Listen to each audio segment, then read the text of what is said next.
Following their retreat from the Battle of Quell, the Republic Consular-class cruiser, now significantly damaged, crashed on the planet of Maridun. While seeking medical help for Anakin Skywalker, who was wounded in the evacuation of the Liberty during the Battle of Quell, Jedis Aayla Secura and Ahsoka Tano stumbled on a small village. This village, occupied by the Lurmans, was a peaceful, neutral village seeking to remain out of the conflict. They offered medical assistance to the Republic forces, but nothing else. Shortly after the arrival of Republic forces, however, a Separatist C-9979 landing craft landed on the planet. This landing craft dispatched a force led by General Locke Durd, who was seeking fame and fortune within the Separatist cause. After a brief and unpleasant introduction with the local population, while the remaining Republic survivors fled into the nearby tall grass, Separatist forces withdrew back to their landing craft, where they began setting up a base of operations. This base of operations basically included a centralized command center for handling the operations of Separatist forces on the planet, and preparations were made by Separatist forces to begin testing a new weapon, the Defoliator Charge. This was a weapon designed specifically to destroy biological components while leaving mechanical operations completely unhindered. This formation ultimately included 2 armored assault tanks and a single modified AAT, which served as the Defoliator's primary delivery system, a modified mortar variant of the primary Separatist tank. This was accompanied by an assortment of B-1 and B-2 battle droids. After successfully testing the weapon in an open field and displaying that it did not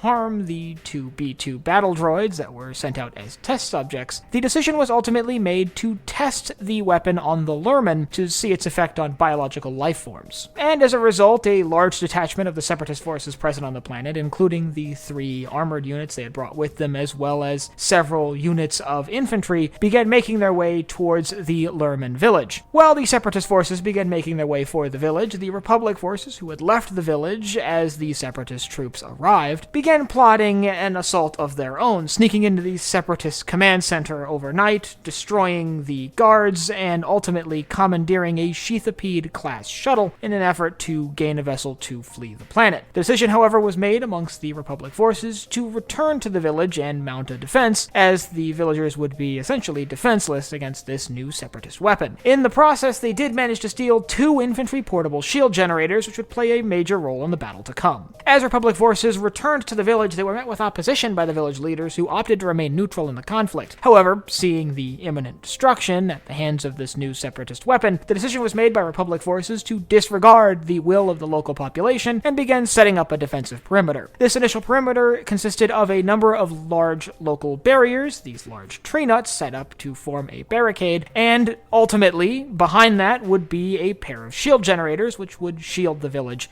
from the incoming weapon. As Separatist forces arrived in the area, they quickly noticed the presence of a trio of Jedi, Aayla Secura, Ahsoka Tano, and Anakin Skywalker, as well as their 2 clone commanders, Cody and Rex, of the 501st and 212th. Seeing the opportunity to test the weapon not just on living beings, but on Jedi, Locke Durd was ecstatic. He ordered the weapon quickly fired against the village, and as the weapon was inbound, the shield generators were activated. The end result was that the weapon was not able to penetrate the shield generators, and the village was spared the onslaught of the Defoliator. Seeing the Defoliator's ineffectiveness against the shielded enemies, he orders his infantry to advance, with the first squad of infantry advancing towards the Republic defenders. In an effort to stop the advancing droids, Republic forces advanced through the shield and mounted a defense on the other side of it. Now that they had passed through the shield, they were able to exchange fire with the advancing battle droids, who were basically completely wiped out fairly quickly by the 3 Jedi and 2 clone troopers. Seeing his first squad defeated by the Republic defenders, he orders second and third squads to advance in unison, hoping to overpower them with numbers. Meanwhile, on the Republic side, the decision is made that Anakin Skywalker should advance forward and attempt to take out the Defoliator cannon, while the remaining Republic troops stay back and defend the village. So as Skywalker advanced forward, flanking the advancing Separatist troops, Republic forces began attempting to mount a defense against a much larger Separatist onslaught. However, in this effort, they were less effective, with Republic forces eventually being pushed back through the shield and behind the barricade of tree nuts. It's around this time that local populations, standing up against local leadership, decided to aid in the defense of their village, bringing their own primitive weapons to bear on Separatist droids as they advanced through the barricade, having blown a hole in it. With the droids now entering the village and focusing their fire on the shield generators, the shields were quickly disabled, and the village was once again vulnerable to the defoliator. Seeing the opportunity to strike, General Loch Durd once again ordered the defoliator fired. However, before the defoliator could be unleashed on the village, Anakin Skywalker was able to arrive at the Separatist armor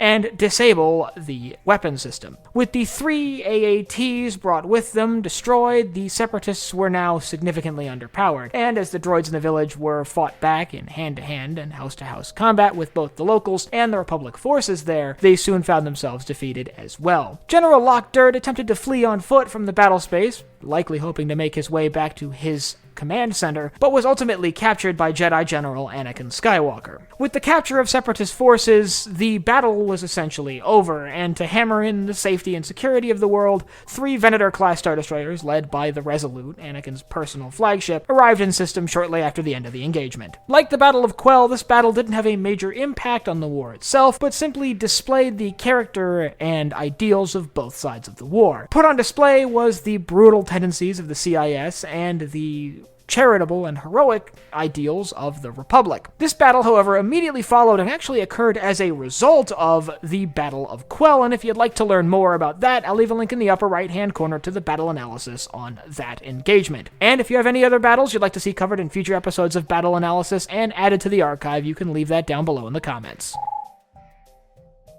Last but not least, if you enjoyed this video, head down below, hit the like button, the subscribe button, and the bell icon so you get notified when I upload new videos. So for Sci-Fi Deep Dive, I'm Colin, and I will see you next time.